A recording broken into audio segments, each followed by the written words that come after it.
We talk about Wayland fairly frequently here. Some people might say a little too much, but, it is what it is.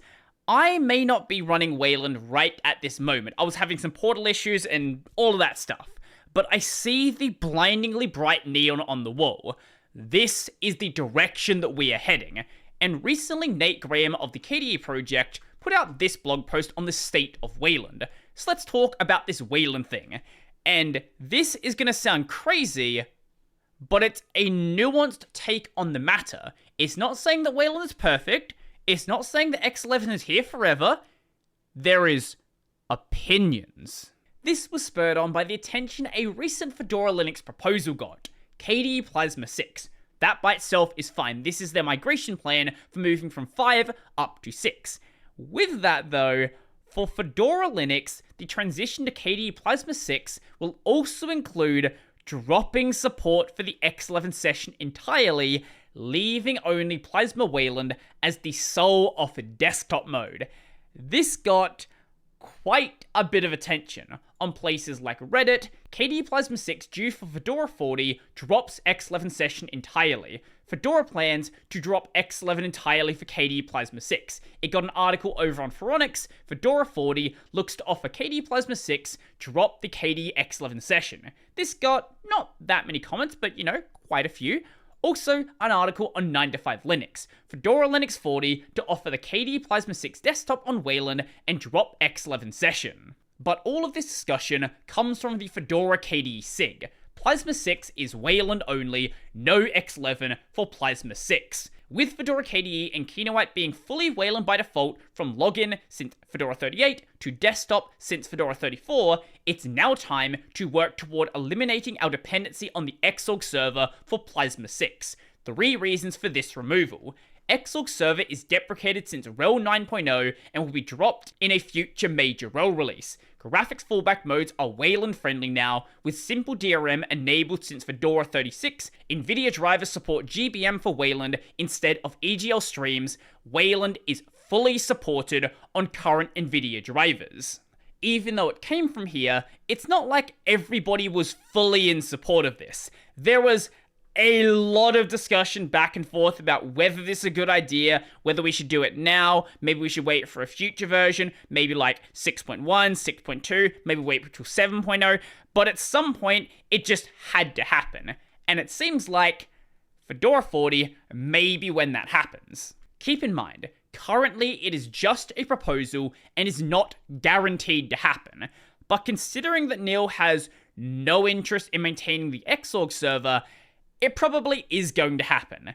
Another place it's probably going to happen is on Fedora Workstation GNOME. They are having the exact same discussion. This discussion was opened 2 days ago. It is a much newer discussion, but I would be very surprised if this doesn't also happen. Now, Nate Graham is not at all involved in this Fedora proposal, but he is very much involved in the KDE project, so he put together this piece sort of explaining how we got to where we are today and why there is such a big push for Wayland. So, what is Wayland? Wayland is a set of protocols that govern how a compositor draws stuff on the screen, and how apps interact with compositors drawing stuff on the screen infrastructure. It's similar to the HTTP and SMTP protocols that govern how web browsers and email clients send and receive web pages and data. I know those are more like understandable examples, but I don't know why he didn't just use the more straightforward comparison, which is the X11 protocol implemented by Xorg. Wayland also includes an implementation of those protocols in a set of extremely lightweight libraries called libwayland client and libwayland server. They offer stable and versioned APIs. Apps and compositors such as KDE's Kwin and GNOME's Mutter use those APIs to do stuff. Now, these implementations like Kwin, like Mutter, can include additional protocols called protocol extensions. They aren't part of the core protocol set, it is just extra things that they might need to use for their specific use case. And some of these are shared protocols, like something implemented by WL Roots and implemented by Kwin, but sometimes it is unique to that specific environment. Now, why does Wayland exist? Simply put, Xorg is dead. I know some people still have not come to terms with that, but the longer you put it off, the more it is going to hurt. Xorg is done. Now, he says X11 is dead. I wouldn't agree with this framing. As he mentions, Wayland is still being developed, and pretty much all of the commits to the X server nowadays are related to Wayland. Wayland is very much keeping X11 alive, but that Xorg server you run, well, that's a whole nother story. Having something as central as the Windows server being unmaintained is a major issue, as it means no bug fixes, no security patches, and no new features to let it keep up with a changing world. Some people, for some reason, say Xorg doesn't need any changes, it just is done, which is not at all the case, and we already see cracks starting to appear with weird modern hardware like Linux running on the Apple Silicon. You just want to use Wayland on this system, it is going to be a vastly better experience. But why did X die? The fundamental X11 development model was to have a heavyweight Windows server called Xorg, which could handle everything, and everyone would use it. Well, in theory, there could be others, and at various points in time, there were. This links to X386. I wouldn't call this another, because this is what Xorg directly forked off of. There are other projects like the Tiny X server, which were also based on Xorg, and then there are projects like Zenakara for OpenBSD, which is basically just a patch set for Xorg. If you go way back in the past, there were other X11 servers, but in the context of Linux, everything has either been X386 or Xorg or something based on the two of them. In practice, writing a new one that isn't a fork of an old one is nearly impossible.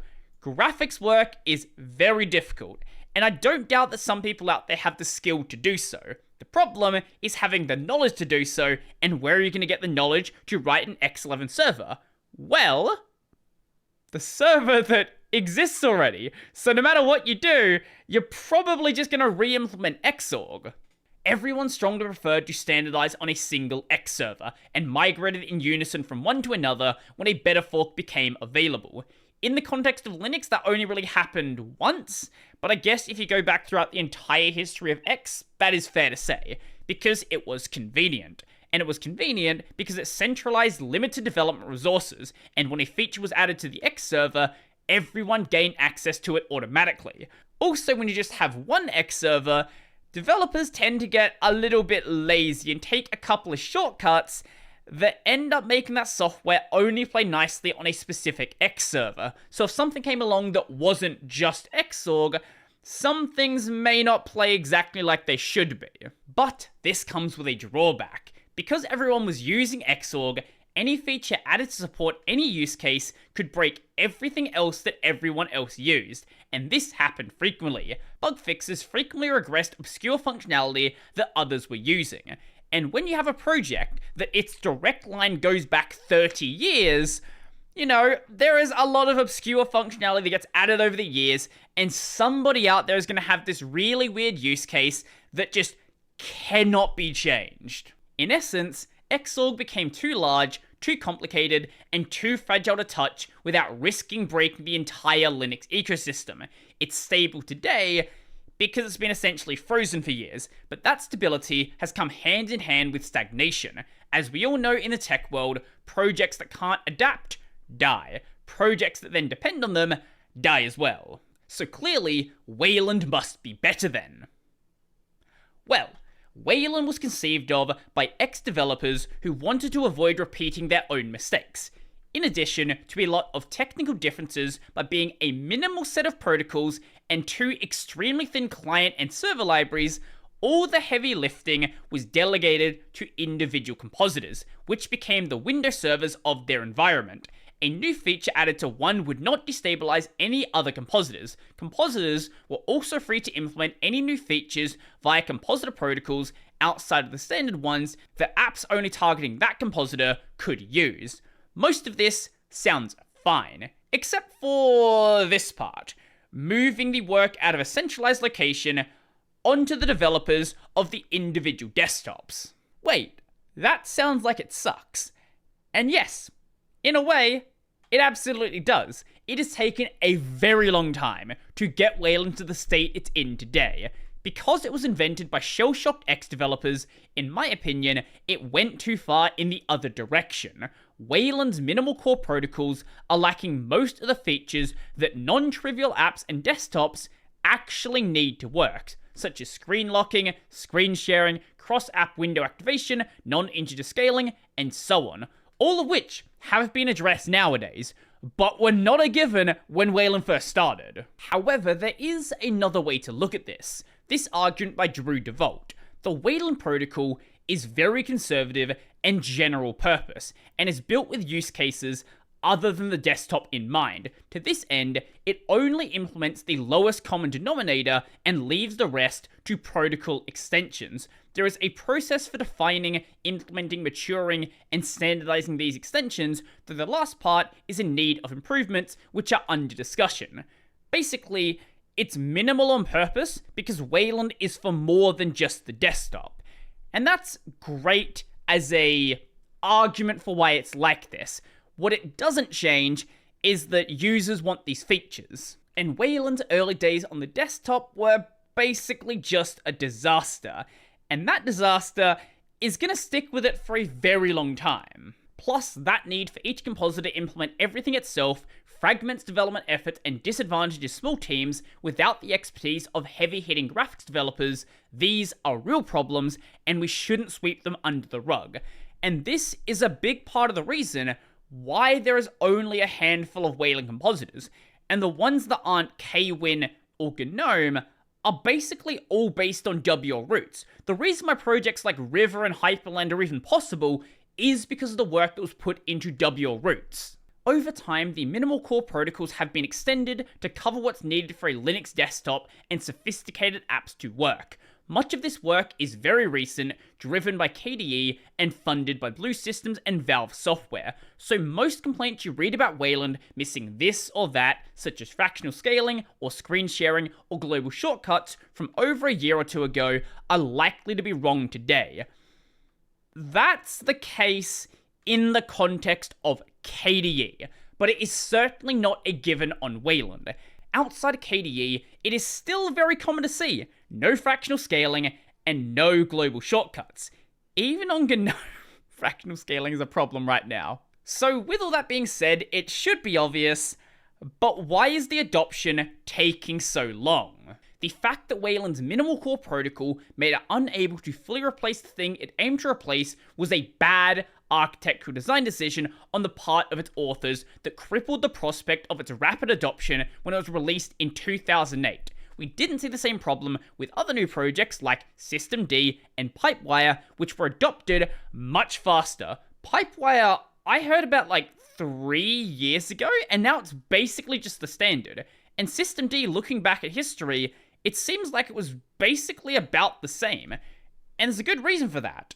Systemd was just better than the other options, and Pipewire is just pulse audio with a skin. Yes, I know it is more complicated than that, but Pipewire implemented the pulse audio APIs. And unfortunately, shepherding new protocols through the approval process to fix this problem is a grueling political exercise. It demands empathy and compromise with people from other projects who approach the problem you're trying to solve with a fundamentally different perspective.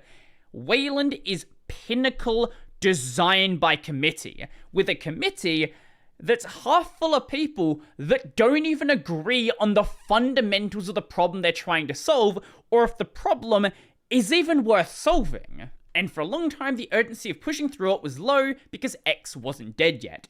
So it took over 15 years and resulted in Wayland's dirty laundry being aired in public for that whole time, and that sucks. But we're there now. Standard protocols now exist for just about everything anyone needs. The few remaining obvious omissions like screen color calibration are being actively worked on as a matter of priority. And KDE does retain a list of Wayland showstoppers, and the list is absolutely not empty. Things like session management. Applications don't prompt to save unsaved work, causing data loss. If you just quit out of Wayland, it doesn't try to save your data, which is a problem. No session restore for native Wayland Windows. Also, kind of a problem. when the compositor crashes or restarts, non-Qt apps are killed. Work is ongoing to fix this. Not all sticky key options work. And then no color management or support for changing gamma. There are some NVIDIA issues, and there are some less minor issues that aren't really considered showstoppers. And Katie is doing a really good job here, but even they are not perfect. Nate is fully aware that things still need to be worked on. So, are we there yet? Well, mostly. If you have an NVIDIA Optimus set up with an external screen, absolutely not, unless you want to have zero battery life and waste all your performance on a weird rendering bug. But for other people, most third-party apps that aren't Wayland native work fine via X-Wayland compatibility layer, but there are some that don't, because they integrate very deeply into some part of the system in a way that requires X11 support. These need to be ported to use new Wayland APIs. This, I think, is going to be a major challenge. When it comes to the open source projects, things will get ported over time. The problem that I see are with these big proprietary corporate applications. Zoom, for example. There is no reason that Zoom cannot work perfectly fine on Wayland. The problem is it requires Zoom fixing their application. They're not going to do that until basically X11 disappears. And a lot of app developers became accustomed to tuning out Wayland Use while it was still a toy, and didn't do the porting work. Well, it's not a toy anymore, and now many are feeling blindsided by the sudden urge to port their apps to use Wayland. That's understandable, but this time it's for real, and the time to port is now. For any protocols that still aren't good enough and need revision, app developers' input is needed to revise them or even propose new ones. This process takes a long time, so better to start sooner rather than later, but it's not just gonna go away. Honestly, I fully expect tools like Discord, like Zoom, to be broken until there is no other option, and then still be broken for another couple of years after the entire desktop is Wayland only. This brings us to Fedora KDE, and also Fedora GNOME considering doing the exact same thing. Fedora has always been a leading-edge distro that pushes forward the most technical state-of-the-art on Linux by adopting new technology once it's mostly ready. Now, in some cases, it's not been mostly ready, and there's been a problem, but in this case it is mostly ready, thus causing it to rapidly improve in a way that it otherwise would not have. Fedora was the first distro to adopt systemd, Pulse Audio, and Pipewire. It was the first to use the Plasma Wayland session by default, and now Fedora KDE wants to be the first to drop Plasma X11 session entirely and make everyone use the Plasma Wayland session. I think part of the reason why there's such confusion around this is because there was this whole push last year, the year before, to make Fedora the new Ubuntu. A bunch of Linux YouTubers started talking about this, but that's a weird idea to try to push when Fedora is such a vastly different system. Ubuntu is very, very conservative with changes unless it is something they're making in-house. Fedora, they're just like, hey, new thing. We want the new thing. Let's go. So maybe you're afraid that Fedora is a canary in the coal mine that shows the way that everything is going. And you'd be right, that's exactly what it is. But transitions still take time. Distros that intentionally ship old software like Ubuntu LTS or Debian Stable will let you keep using X11 for years and years. Arch will probably keep shipping X11 for a while too. Technically, Arch doesn't ship anything, it's just in the repos, so it's going to be there pretty much as long as it compiles, basically as long as someone wants to maintain it. And when someone in the main repos doesn't want to have it, it's going to be in the AUR, basically until it stops working. You have options. By the time Ubuntu LTS removes X11 2, everything will be fully ready. Let's say, for example, nothing is planned right now. Let's say, for example, that after 24.04 LTS, Ubuntu is going to drop X11. That version is still going to be supported for another 5 years into the future, and by 2029, things are going to be in a much better state. Much better than the already good state they're in. This process is happening, and it isn't going to stop happening. We need to work together to make it happen faster and more smoothly. I am really excited for Plasma 6 on Wayland. I've been hearing a lot of good things about it, and if it's as good as Nate and other people are making it out to be, I don't know, I might become a Wayland Plasma user. We'll have to wait and see, I guess. Anyway, that is going to be it for me. So, let me know your thoughts in the comment section down below.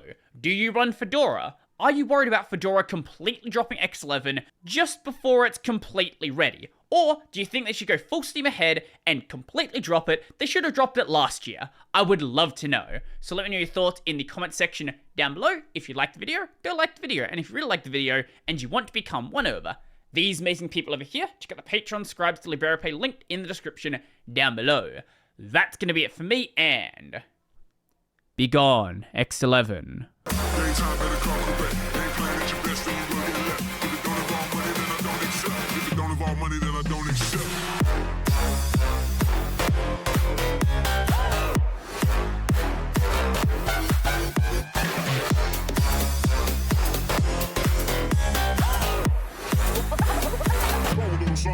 Like this.